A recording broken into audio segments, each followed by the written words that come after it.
Greetings from Santa Cruz Parish on this first day of December in this Advent season of 2021. We're coming to the end of our year of St. Joseph. We have this Wednesday and next Wednesday, which is the solemn feast of the Immaculate Conception, which concludes the year of St. Joseph. Today I want to talk about the love that Joseph had for Mary and also the suffering of Joseph, not unrelated to the love he had for Mary. Love can be a kind of suffering. 70 years ago today, my own parents were married, and I am their firstborn child, born exactly 9 months later. So it does give me a certain emotion in speaking about Joseph and Mary. No one ever loved his wife as much as Joseph loved Mary, and no one ever loved her husband as much as Mary loved Joseph. And so one of the things that I think about is the sacrifice he was prepared to make when he found out that Mary was with child.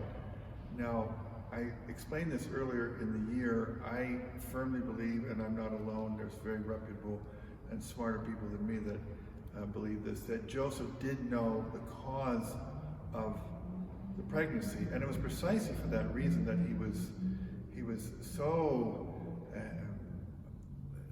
felt so unworthy to join himself to her in holy matrimony, or to be joined to her, so he wanted to put her away quietly. And the example that is sometimes given about that feeling of unworthiness is how Peter felt at the miraculous catch of fish when he said, "Depart from me, Lord, I am an unworthy man, I am a sinner."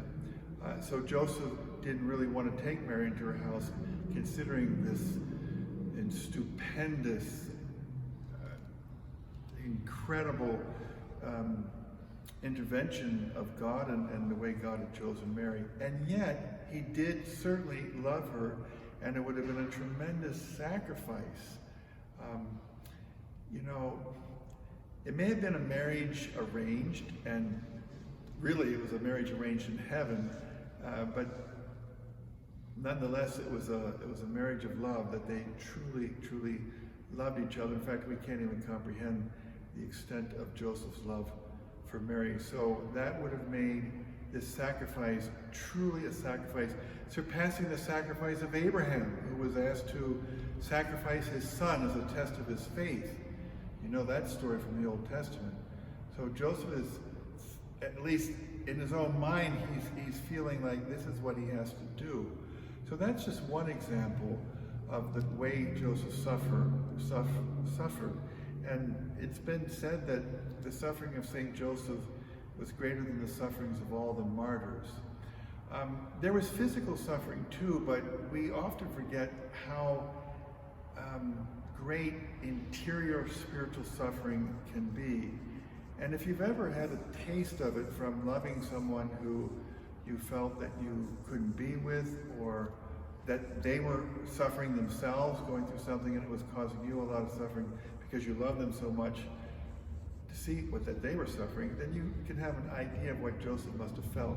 Think about the presentation in the temple, and Joseph hearing what Simeon said to Mary, that a sword would pierce her heart.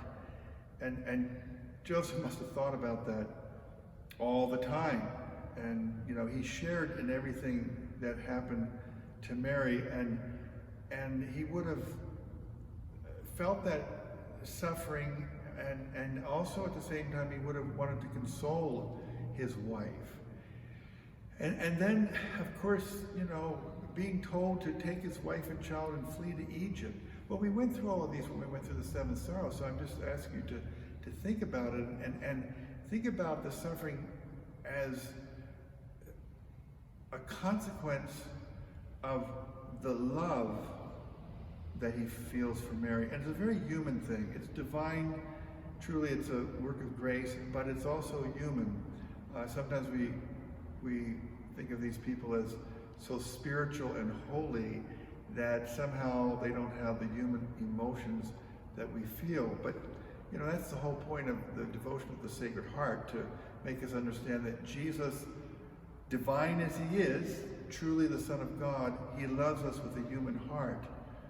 And of course, even speaking of that, Jesus, the child growing in this family, is part of this human reality. These persons, one divine, two truly human, merely human, are all loving with a human heart. And yeah, there's this suffering that's caused by this love. Joseph must have consoled Mary, and Mary, I've read this in Monsignor Calloway's book too. It's very, very touching the way he speaks of it. Mary on Calvary, recalling Joseph and the love that Joseph had for her, that really meant something to her. She's the mother of God. Her son is dying on the cross, but she has a husband who's also deceased, but she's thinking about him. How many of you husbands and wives think of each other living, but also when one dies? How many of you widows are thinking of your deceased husbands, you know, and all the good times you had, the comfort and the consolation you had, you gave to one another? Mary is able to draw comfort, I think. I think Monsignor Calloway's right about this, that it must have been a comfort to her to remember the love that Joseph had for her. It's amazing that Joseph took so long for Joseph to get the attention that he gets today, and I think this is the first time in the history of the church that we've had a year of St. Joseph. So these are really fruitful meditations, things to think about, and of course our prayer to St. Joseph, this man who was such a comfort to Mary, is such an example even to Jesus. The divine teacher is being raised by Joseph and learning a trade and other things, virtues, from, humanly speaking, from Joseph. And that true human love that they had for one another, familial love, parental love, filial love, spousal love. It's just a wonderful human reality, and it's all taken up into the divine, so they are truly the Holy Family. I want to conclude with a prayer I found in one of my books. It's not ascribed to any particular person. There's a lovely drawing. If anybody recognizes that, they can tell me where it came from, maybe from one of the Carmels. We get things from them all the time. And I think this kind of sums up what I'm trying to say.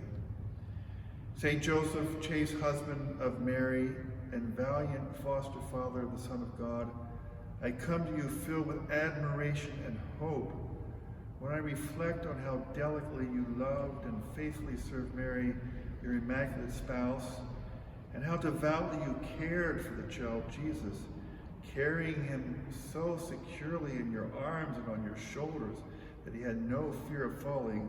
I am filled with confidence in your powerful help and steadfast protection. You are like a sturdy oak tree, verdant with your leaves, sheltering all who seek refuge in your shade. Jesus and Mary trusted you completely. They obeyed you, revered you, honored you, and loved you. I want to imitate their example by taking you for my father and friend who will never fail me in struggles and trials. I entrust myself, all my problems, difficulties, and hopes to you, confident that you will provide for me as you provided for them. Obtain for those I love everything that is needful in this life. Be for all of us a gracious companion, a strong refuge, and a powerful protector until we come and rejoice with you in heaven. Amen. I will also add the prayer of Pope Francis, since he is the one who gifted the church with this year of Joseph. Hail, guardian of the Redeemer, spouse of the Blessed Virgin Mary. To you, God entrusted his only Son, In you Mary placed her trust. With you Christ became man. Blessed Joseph, to us too, show yourself a father and guide us in the path of life. Obtain for us grace, mercy, and courage, and defend us from every evil. Amen. Have a blessed Advent and go to Joseph.